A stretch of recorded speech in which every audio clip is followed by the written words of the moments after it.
Good morning, everybody, and thank you for joining us this morning.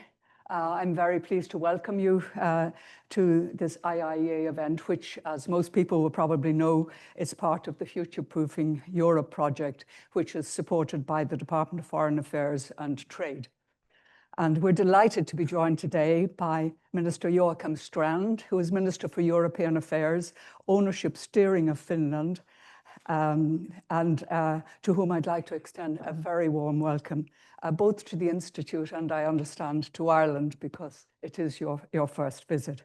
I would also like to welcome Ambassador Gardemeister and her team, and also the other diplomatic colleagues who are joining us, as well as all the members of the Institute.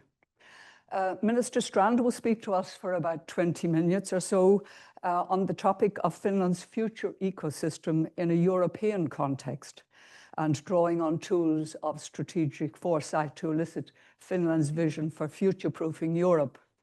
And particularly interesting, I think he will highlight Finland's EU strategic policy objectives of strengthening European democracy, boosting its resilience to malign foreign influence, by strengthening media literacy and, of course, improving comprehensive security.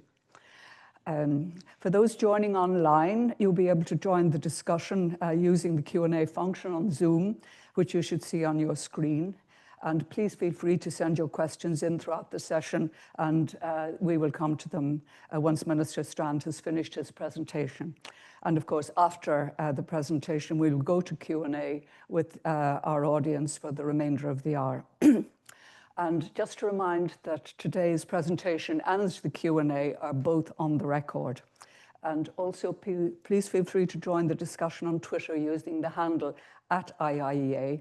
And we're also live streaming this morning's discussion. So a very warm welcome to all of you tuning in via YouTube. Let me now formally introduce Minister Strand and hand over to him. He is Minister for European Affairs and Ownership Steering of Finland, and he is responsible for matters relating to the European Union within the Prime Minister's office that are not covered by the Prime Minister, and that includes representing Finland in the EU General Affairs Council. He is also responsible for state ownership steering policy, which is a very interesting area. And Minister Strand is serving his third term as a Member of Parliament from the Vaasa constituency, and that is on the west coast of Finland, where he was first elected in 2015. He has served as the chair of the Committee for the Future and the Intelligence Oversight Committee, and as a member of the Commerce Committee and the Defence Committee, among others. He holds a Master of Laws and a Master of Science in Economics and Business Administration. And prior to being an MP, he had worked in business. And he has also, and I think this is interesting, played football in Vaasa IFK, in the second highest division in Finland. Well, I don't think you probably never lose the strategy necessary for football. So, Minister, it gives me great pleasure to give you the floor. And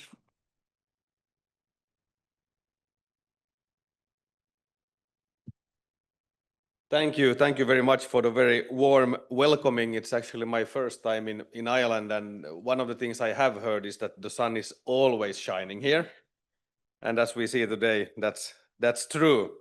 So thank you very much for the very warm welcoming, ladies and gentlemen, excellencies, dear friends.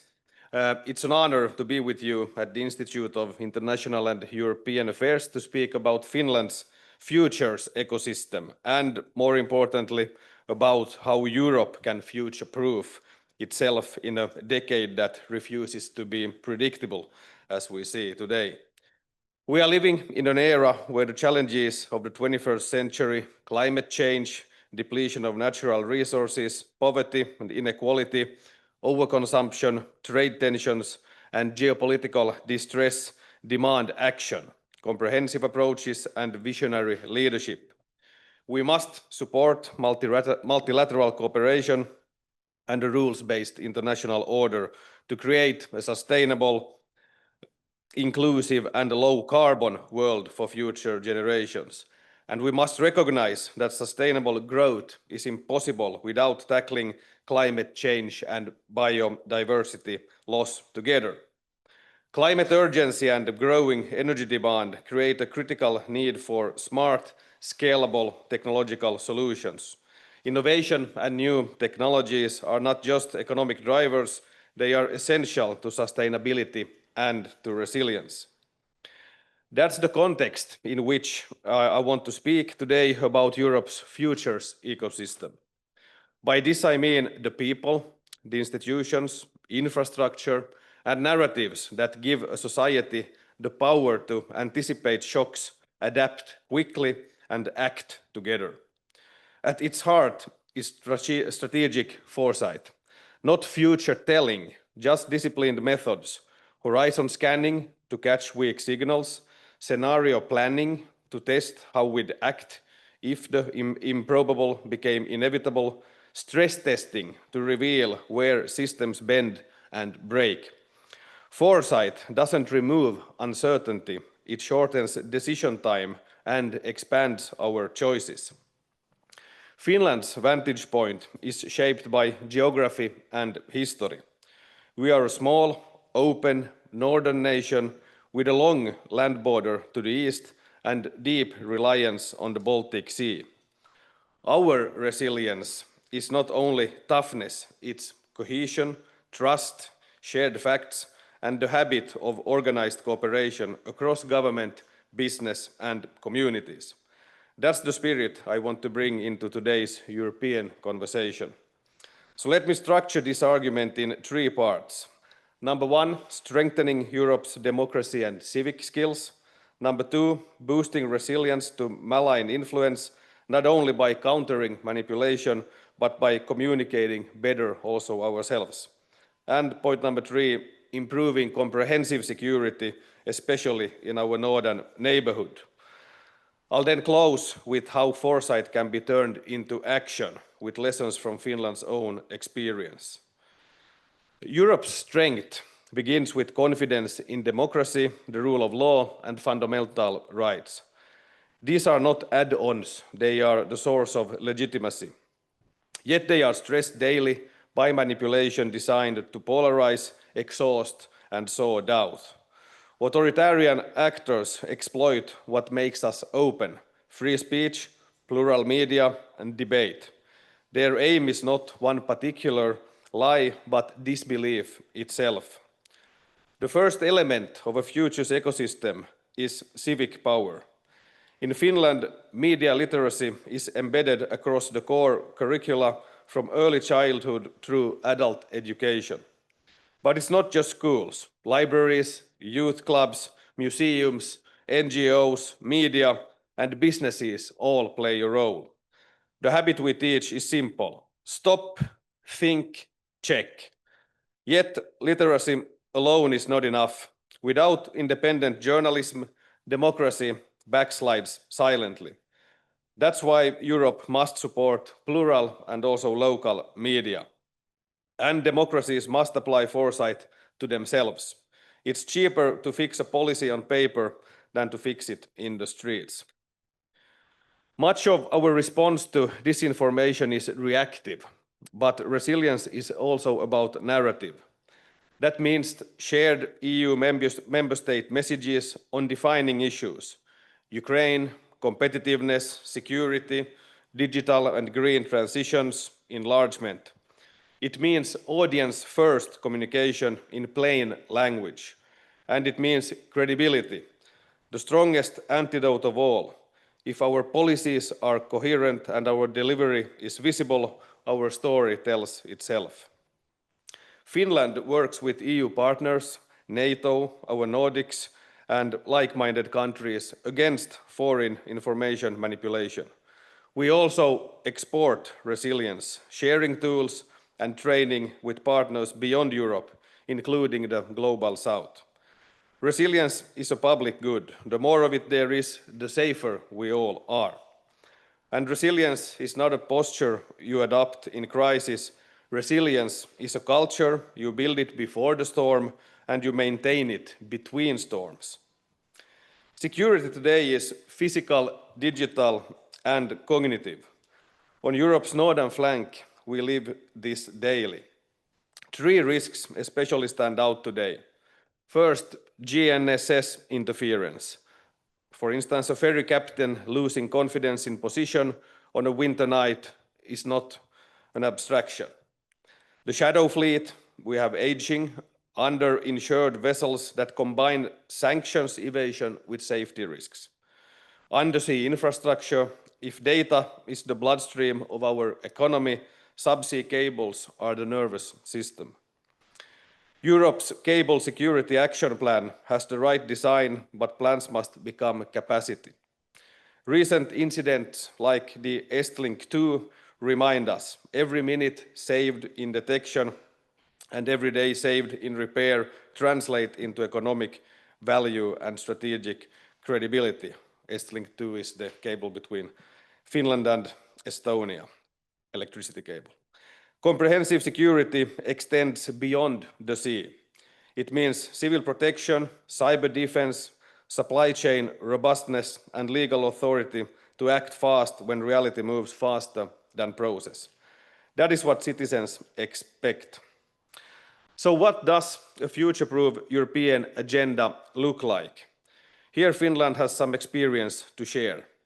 30 years ago, after the severe economic depression, Finnish leaders understood that we needed to prepare for alternative futures. In 1993, the first government report on the future was submitted to Parliament, and the Parliamentary Committee for the Future was established to scrutinize it. Since then, every electoral period, the Prime Minister submits a new government report on the future. The Parliament responds with resolutions and the government reports back annually on progress. This dialogue creates continuity across election cycles, builds consensus, and embeds foresight into every machinery of governance. The report itself has evolved. Its first part is a whole of government scenario exercise looking 20 years ahead. Its second part focuses on a specific topic.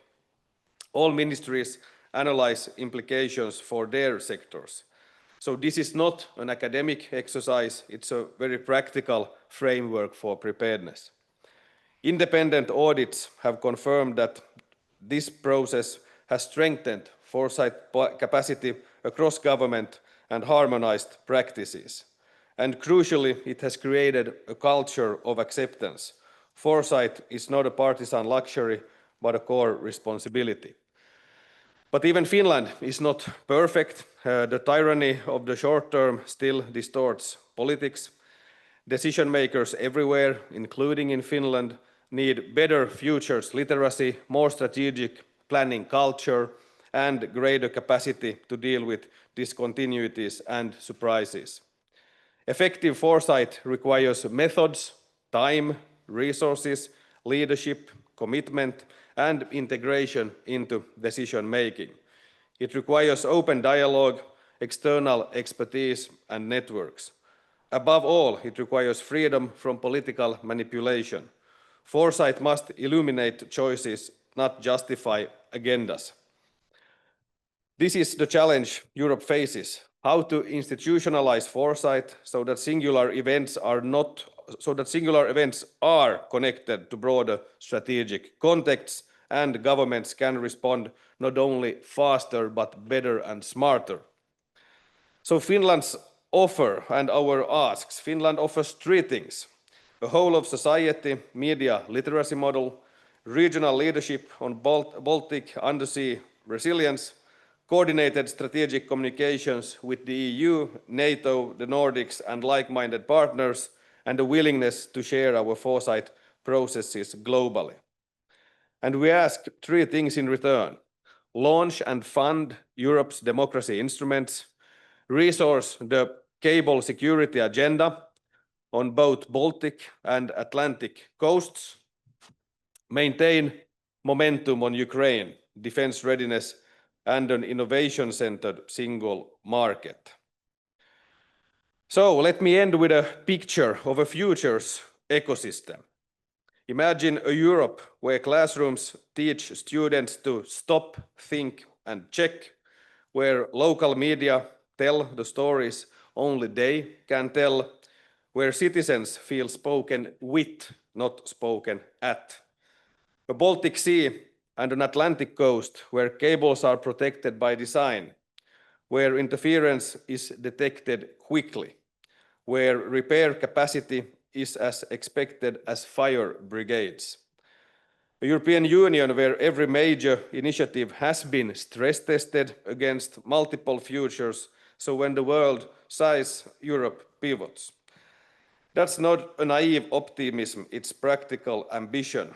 We have the institutions, the talent, the market, the means.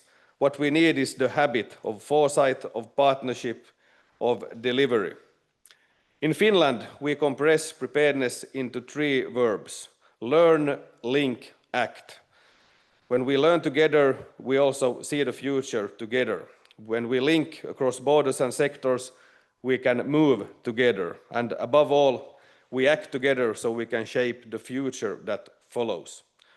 So from the ice edge of the Baltic to the Atlantic edge of Europe, let us choose to be the shapers, not the shaped. Thank you.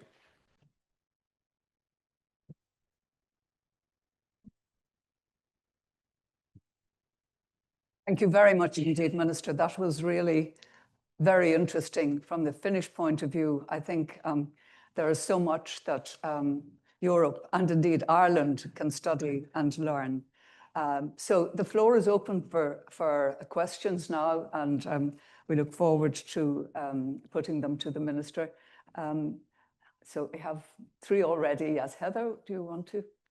I have 3 excellent experts also with me who might want to join the discussion. Let's see. Yes, you're perfectly welcome, Heather. Thank you very much, Minister, for a very interesting speech. I'm curious, you mentioned about democracy instruments at an EU level, and currently the European Commission is designing a European Democracy Shield that Commissioner Michael McGrath is tasked with heading. Is there anything that you would like to see from this European Democracy Shield from a Finnish perspective? Maybe we could take a few questions and I might be able to combine the answers. Also, Yeah. Nope. Okay. So I'm CEO of the Irish District Energy Association, Pauline O'Reilly. And I suppose what's notable is that Finland is really prepared for energy security and sovereignty in a way that perhaps those on the periphery of Europe have not. Ireland has the lowest level of renewable heating and cooling in Europe. Finland is among the highest levels, and I think that probably does, it is based on geography and security. So I suppose what I'm asking is, what lessons do you think that you've learned along the path? And do you think that it's now urgent that Ireland and other countries across Europe really prepare for a Europe that maybe doesn't have the same kind of security over its energy production? Thanks. Would you like to take those 2, Minister, Yeah. and then we can move on? Yeah, thank you for excellent questions. Actually, yesterday at the General Affairs Council, we had a special topic discussing the Democracy Shield, and it was brought up by France, and we had a very good discussion. This is something you could talk about for a very long time, but one thing that, at least for me, is maybe the biggest question is the influence now coming from the East. When I started this job, it's more than a year ago, the first one who called and congratulated me was the Minister for European Affairs in Moldova, who is now a candidate country. She was even faster than Sweden calling Finland. And when she told me in depth about the way Russia is influencing their elections and everything, it was very eye-opening for me to see. And now when I heard the stories, I met her once again a couple of weeks ago in Helsinki. There is so much work to do for Europe, not only inside Europe, but also when it comes to the candidate countries and the enlargement, because the way they influence, you could not even imagine the different tasks. It goes everywhere from priests to youngsters in the street. So everything we can do within the current European Union to strengthen democracy in all ways we have to do. And we also always need to keep that in mind when we now talk about the enlargement. enlargement happens to be also partly on my table, and I think that's something we talk too little about, because today we need to understand that the enlargement of the European Union, of course, is a big geopolitical question. It's about having them as part of the European value-based order and family instead of something else. So Finland will be ready to take part in all initiatives when it comes to the democracy shield.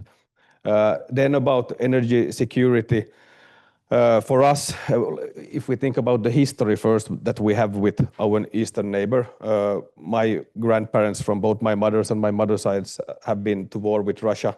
So for us, it's we understand the security threats from many points of view. That's also one reason why Finland very strongly supports Ukraine, and we need to keep supporting Ukraine, Europe as a whole, and we need to understand that Russia is posing a long-term threat to Europe. I don't know the discussion here, but I think we all need to understand that Russia is a real threat, and when the cables, etc., are breaking in the Baltic Sea, that's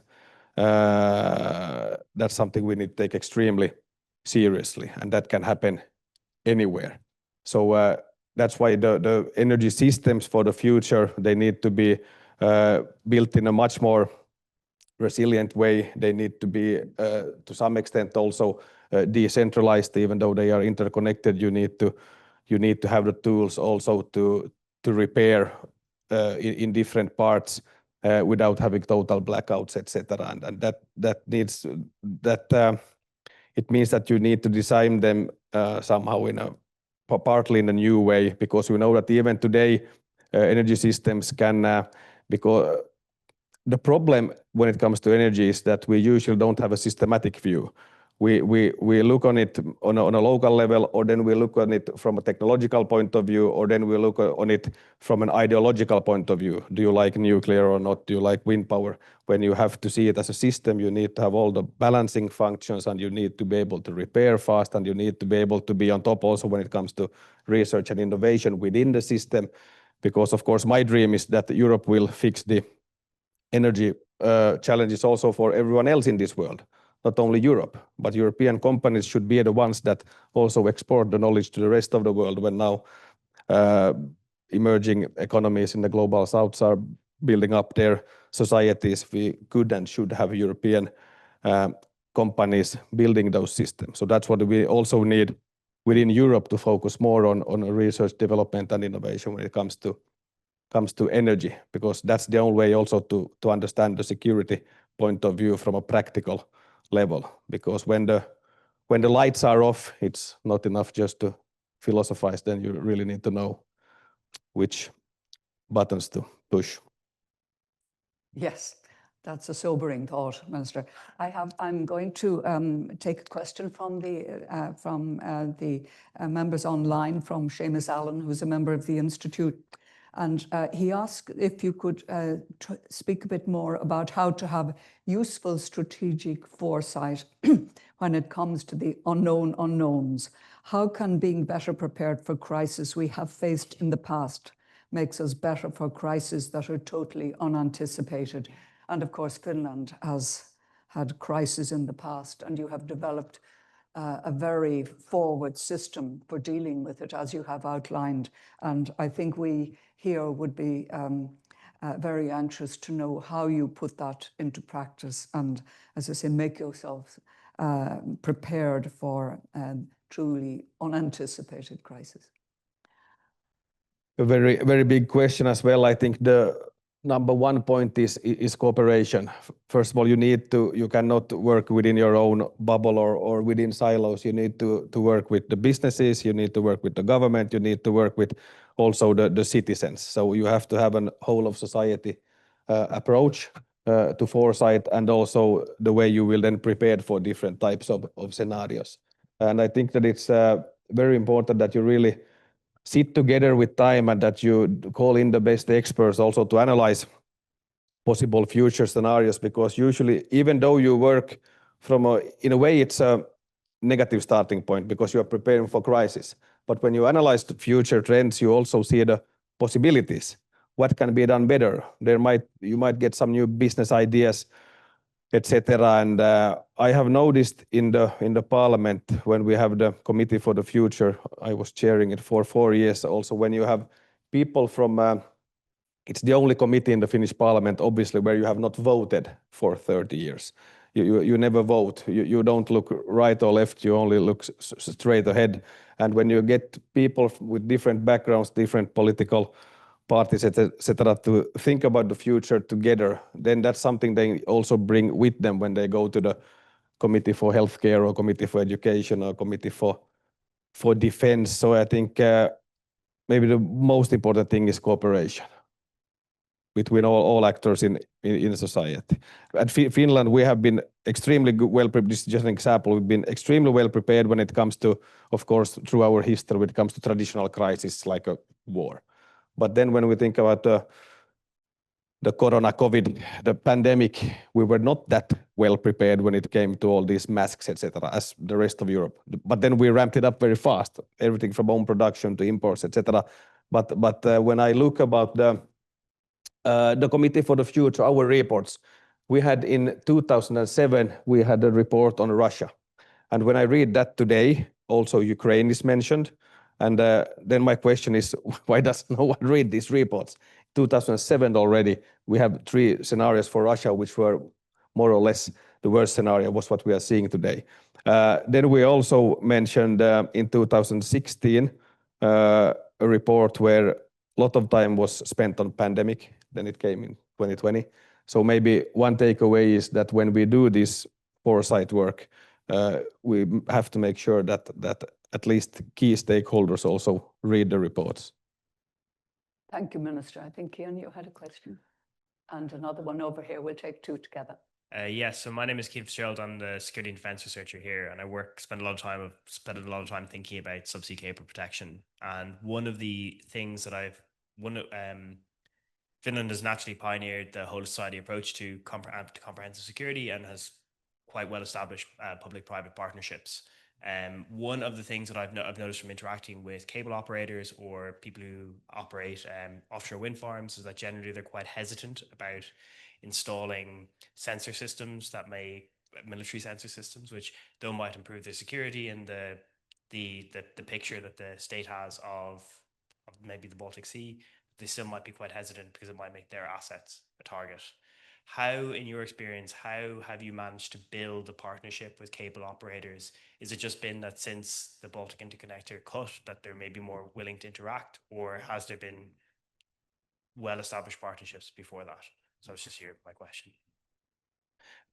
There has been, and of course I'm not an expert in all details in this regard, but I know that there has been very good partnerships, of course, around the Baltic Sea with our Nordic friends, with the Baltic countries, and now today also to a larger extent within NATO and within the EU, and there are lots of training, etc., going on all the time that we might not see, but that's there. So I believe that there are good partnerships and that we are very well prepared. But of course, we would hope that we don't see those let's say breaking cables too often, because it's also a big cost, and also the uncertainty, all the backup systems, when it comes in terms of attracting investments in the long term, etc. So that's why we need to be extremely well prepared, and I think we have good partnerships. Yes, thank you. We have a question over here. Thank you very much. Colette Bennett from the National Economic and Social Council. And the Council are currently considering social cohesion as a project, how we build it, how we deal with the fractures of it. I'm looking enviously at your media literacy programs. And I'm wondering, I suppose, what mechanisms were employed to bring people together that had so diametrically different views, and to create those spaces where people feel heard, feel safe, that you can kind of build something together and come to a point where you have this really enviable process in place. Thank you.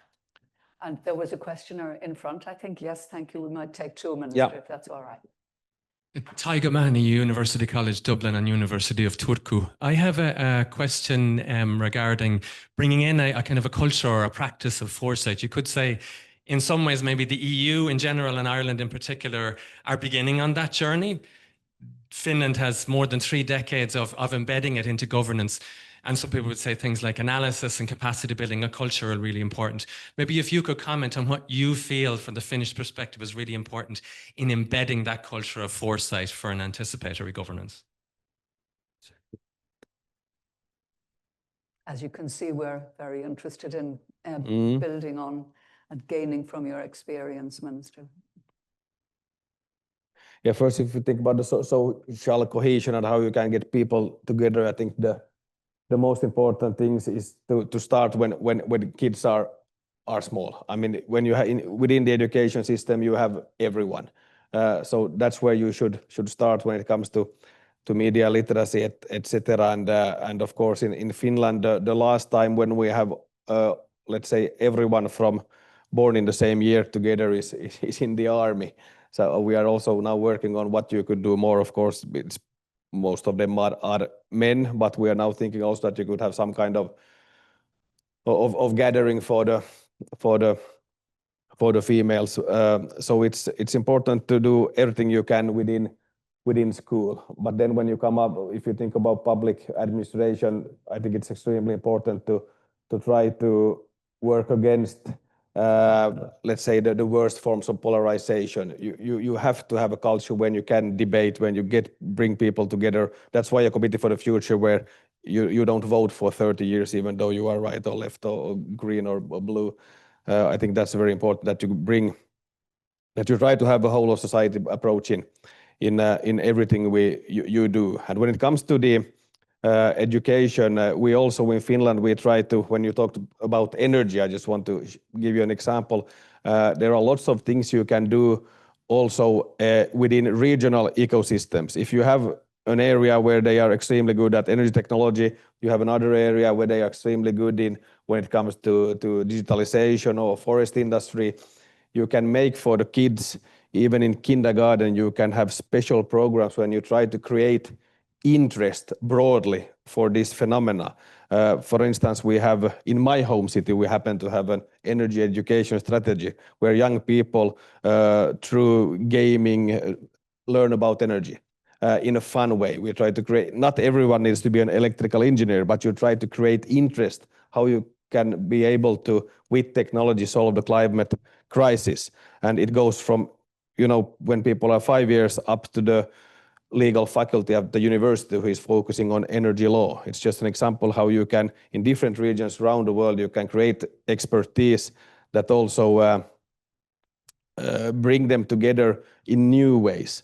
The same can be done with forestry, with sports, with everything. But and it partly goes in when you asked about how to embedding the culture of foresight. I know that many parliaments around the world have taken example from the Finnish committee. Also in Chile is one of the countries that have been visiting us many times. I remember in 2022 we organized a world meeting for the committees of the future, and I had the possibility to chair it, and it was extremely interesting to see how they work in different parts of the world. Because when our Ministry for Foreign Affairs, they really checked all the countries in the world, and they saw that 80 countries have some kind of foresight activities connected to the parliament or the government.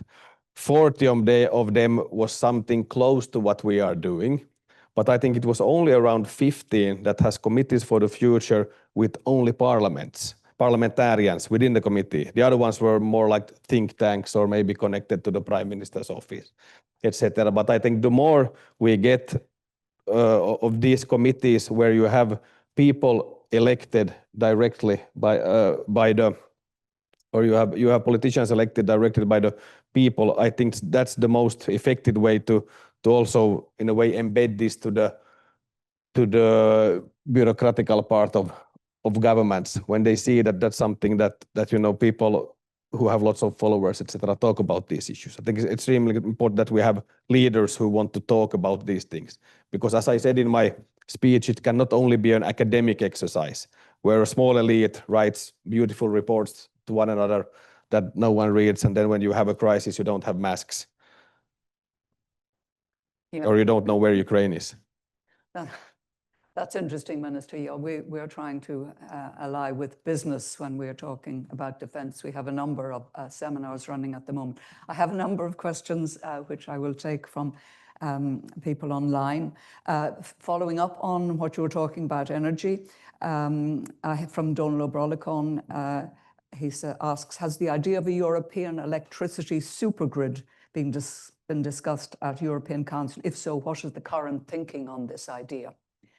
And perhaps I'll give you another one, which is different from former diplomatic colleague of mine, Peter Gunning, who's a member of the Institute. He said, you describe Russia as a long-term threat both to yourselves and to the EU. From what you know, both from history and geography, can you imagine a more peaceful, productive relationship with Russia in any reasonable time frame? Both different, but... European supergrid, I have not heard that word supergrid yet, but it sounds fantastic. If we saw what was happening in Portugal and Spain when the grid broke down, that's why I talked about the systematic approach to building and developing the energy grids. No, but it's of course Europe needs to invest more into its grid. In almost all countries we have lots of things to do, and we need to do it in a systematic way where we really think about what does the production look like, what does the transmission look like, and what does the consumption look like in different parts of countries. It has to do with everything from the weather to the industrial landscape. And now when we think about also the Draghi report pointed out how important energy is. We know that within the future MFF, I'm sure that there will be more money put on energy infrastructure. So that's extremely important. Of course, it also needs to be built and balanced in a way that we can phase out the rest we have of Russian fossil fuel at the same time. Then you asked me if I can see some kind of better relationship with Russia within the foreseeable future. Finland had a good relationship with Russia, even though we have had the wars we have had. We have had also good relationship with Russia. A lot of trade, a lot of people working together. But after what happened in Ukraine, when Russia attacked Ukraine, there has been no political cooperation at all. Of course, there is some pragmatic cooperation when it comes to we have the diplomatic ties and the border, etc. But there is really no relationships between Finland and Russia today, and I cannot see that there will be any serious relationship before this war has ended in a fair and just way. And I cannot see. It's very hard to see that with this administration we currently have in Russia that there would be any type of. But I hope that in the future. But first of all, now we need to get the war, the killing ended, and we need to get a just and lasting peace. And Russia has to pay for the damages, and they have to be brought to court. Thank you, Minister. Could I just ask on that, because many people in Finland are very sad about what is going on, because there were lots of also family ties, etc. But as our former President Mr. Niinistö said when we joined NATO, look in the mirror, because Russia caused this. Yes, yeah, that's sobering. I think when many Irish people look at Finland, what they see is this very long border you have with Russia, the longest in Europe. And just a specific question, how are you protecting that border at the moment? Because the threats are significant. And the second part of that, as you mentioned, was Ukraine. How do you feel Europe is dealing? And I mean, Europe, NATO and the EU are assisting Ukraine. Are we doing enough? Are we conscious of how absolutely urgent it is that Ukraine is able to defend itself? Or are you somewhat depressed about certain areas of lack of support for Ukraine? Very good questions. First, if we take the Finnish, our border with Russia, it's 1,340 kilometers. So it's long. And of course, we have been living with that border, and we are very prepared, and we know how to protect that border. But of course, we see that more needs to be done, and also on a European level, because the Finnish outer border against Russia is also European Union's outer border. It's also the border of Spain against Russia. When it comes to EU, it's the border of NATO.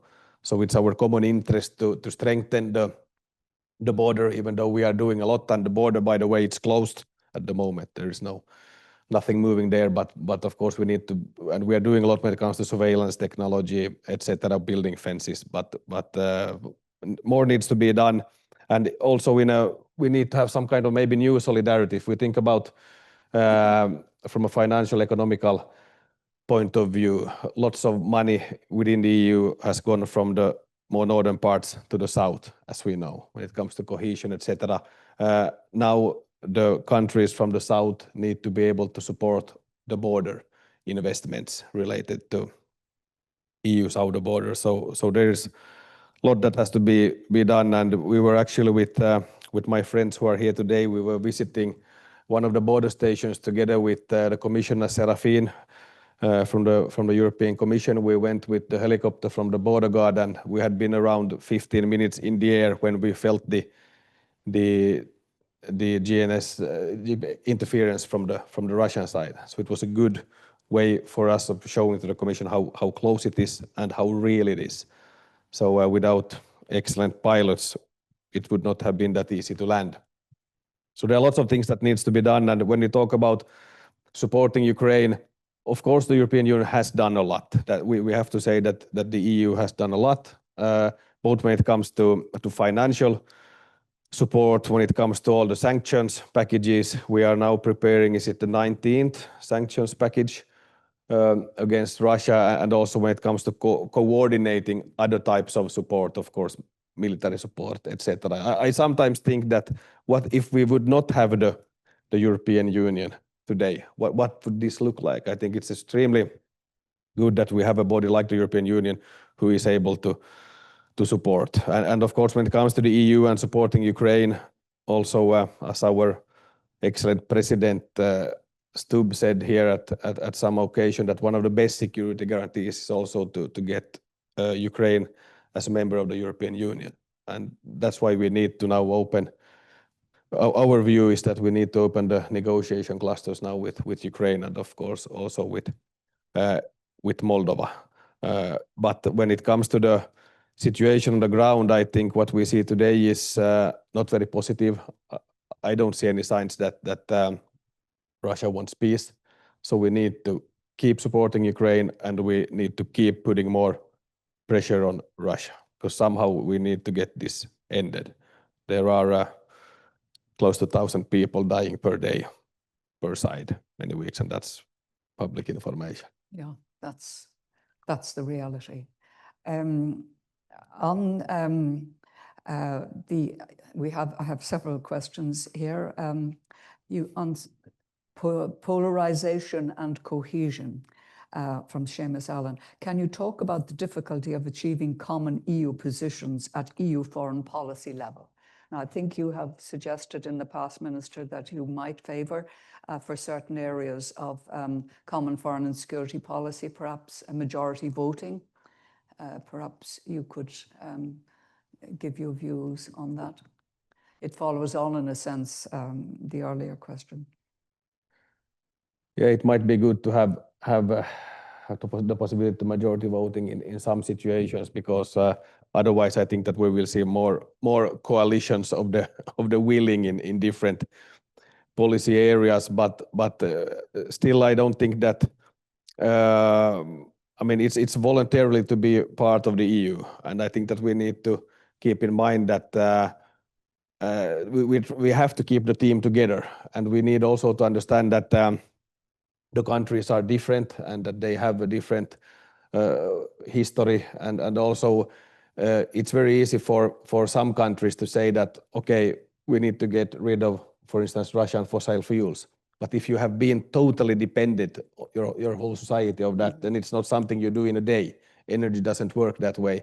So we also have to have some kind of understanding when it comes to practical issues like infrastructure, history, etc.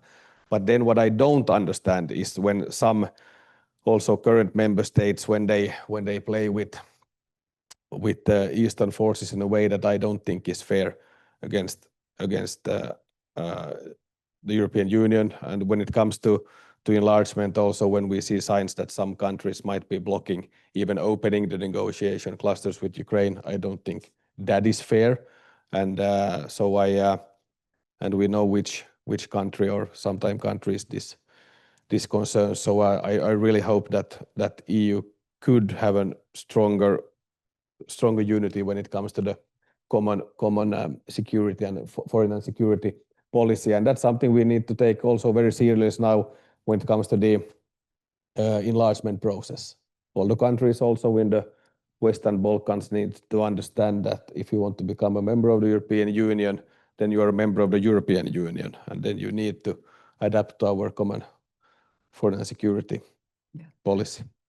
Some countries are doing very well, but there are some concerning signs in some other countries.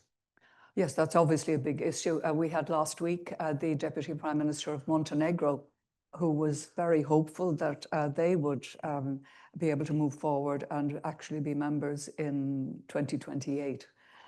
They are working very hard, but the whole area of the Balkans is an issue that Europe, I think, probably needs to look very closely and to give greater help there. Is that your view, Minister? You said you had the enlargement in your area, and some of the countries in the Balkans seem to be going backwards rather than forwards. Yeah, actually we will be visiting, as it looks, in a couple of weeks also the Western Balkans, and we have had the possibility also to meet in Helsinki and in Brussels. We have been meeting with all of these countries actually, and I think that Montenegro and Albania will be maybe the ones going forward. We know that North Macedonia is doing a great job when it comes to Serbia. There are some not that positive signs, but we of course hope that everyone who meets the merits and everyone who are ready to support our common policies will become a member someday. Also, when it comes to, of course, Georgia is quite concerning, but then Moldova again is doing an excellent job. But yeah, we hope that they will get forward. And Finland is positive when it comes to enlargement, but it needs to be merit-based. You need to fill the criteria, and of course, you need to show that you are taking rule of law seriously, that you have programs for fighting corruption, etc. Because we know you are a net payer. Finland is a net payer. Probably these countries will not be net payers. When you get money from taxpayers from other parts of the European Union, you have to have respect for rule of law. I cannot explain to my voters that we are now sending money to places we don't know how they will use it. Of course, so that's why we are strong supporters of when it comes to conditionality, etc. Also within the budget as a whole. People who get money needs to have respect for rule of law and our common values and everything that comes with it. I have a very specific question from a former military man, Brigadier General Ahern, and he asks, what are the processes of Finland's parliament for overseeing the state's civilian and military intelligence services? Are the committee members of Finland's parliamentary oversight of these services security vetted in order to be a member of that oversight committee? It's a very specific. Can you repeat the last part? Yes. Are the committee members of Finland's parliamentary oversight of those services security vetted in order to be a member of the oversight committee? A very specific question. It's intelligence service oversight, and is there vetting of the people who are oversight of the intelligence services? It's quite specific, and you may not be in a position to. What does that word mean, vetting?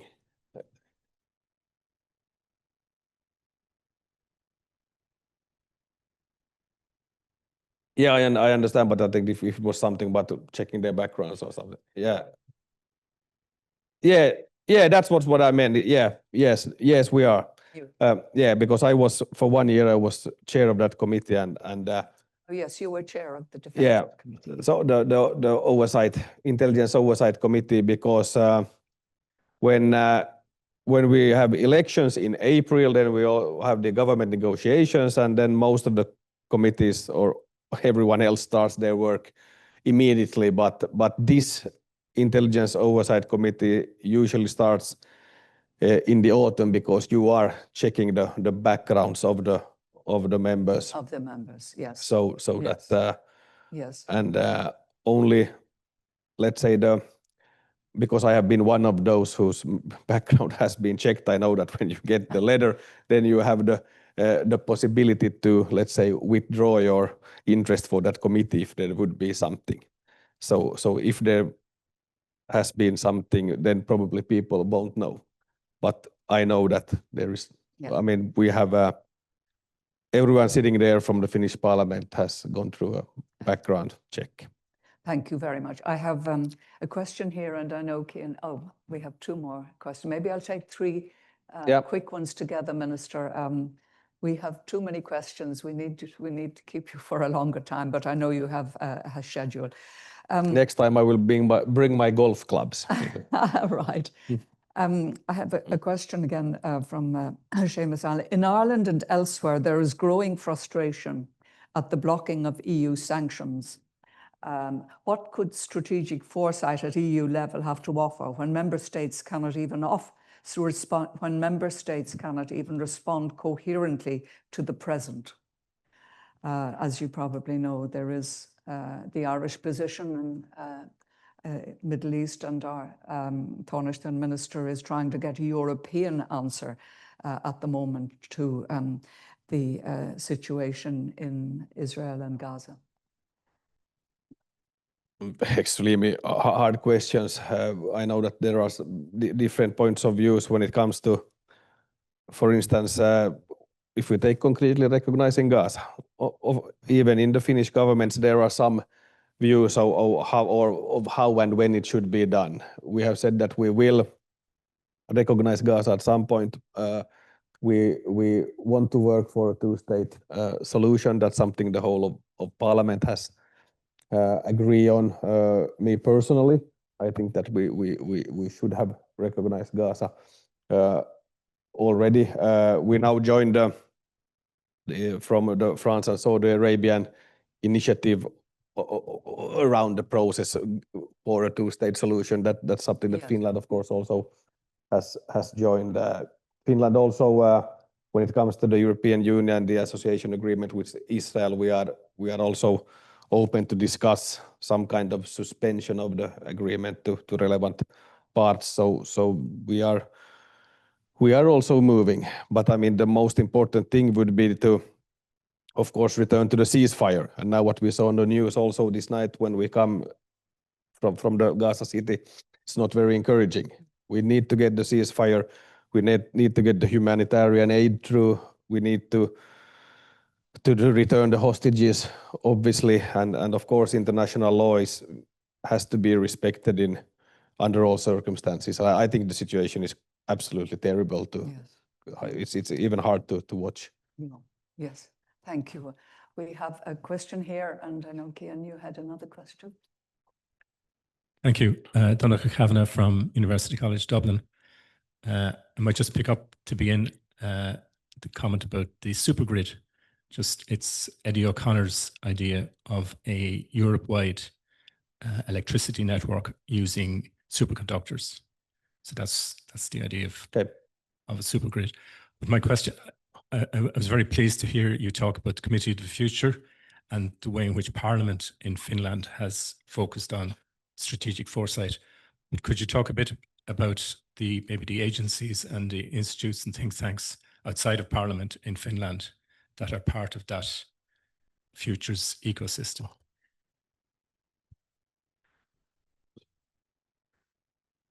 Yes, thank you. Excellent question.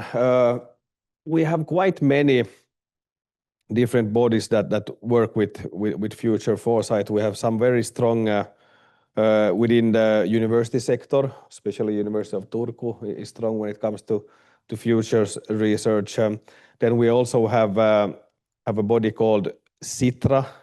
I don't know what the beautiful name in English is. I have been part of the supervisory board for 4 years, so maybe I should know the correct name in English. But it's the Independence Fund of Finland that was founded to be like a independent body. They at the time they got some Nokia shares, and maybe they are sitting on 1 billion, and they are doing different types of research and reports and foresight, and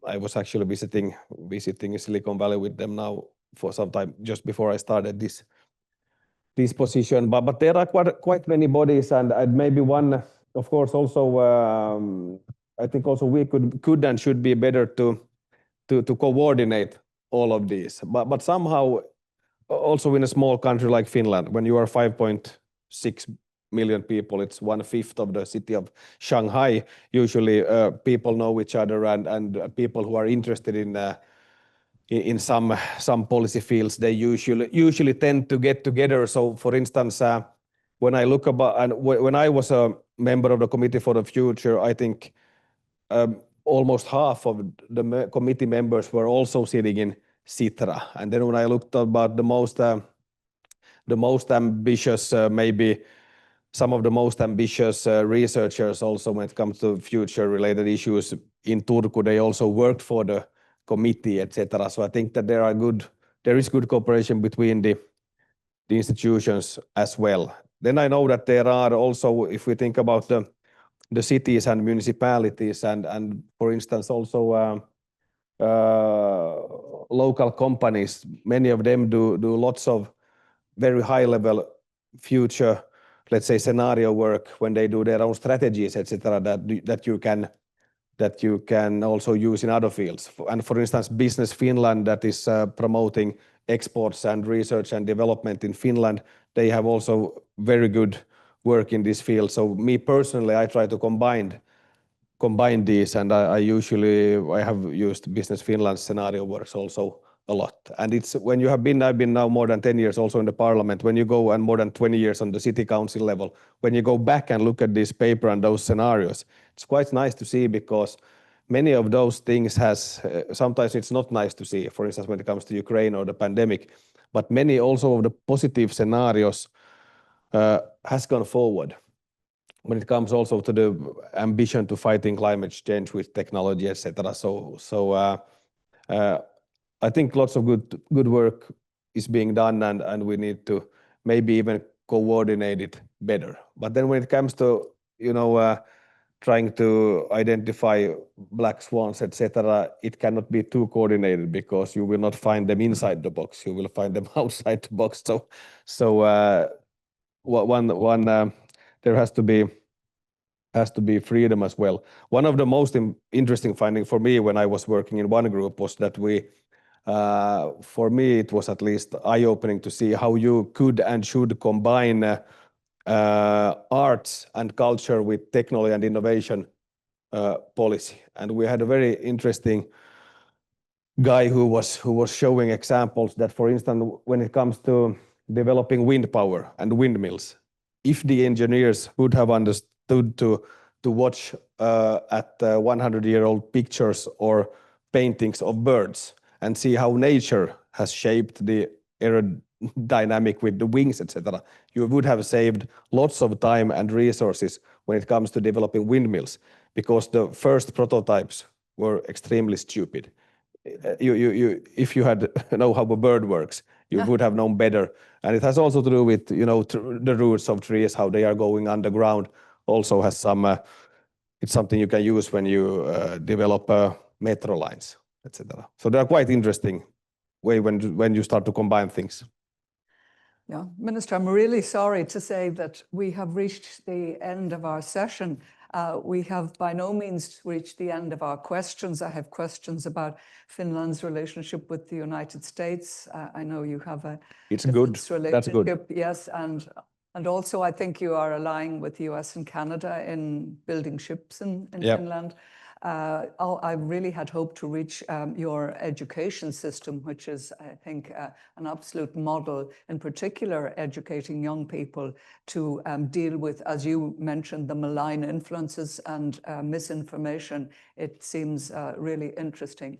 But mainly I want to thank you most sincerely. I think it has been for us a really productive session. The structures you have outlined from Finland, I hope the EU will continue to develop them, and certainly we have lessons to learn here in Ireland. So thank you most sincerely, and thank you to your team in the embassy. Thank you very much. Thank you.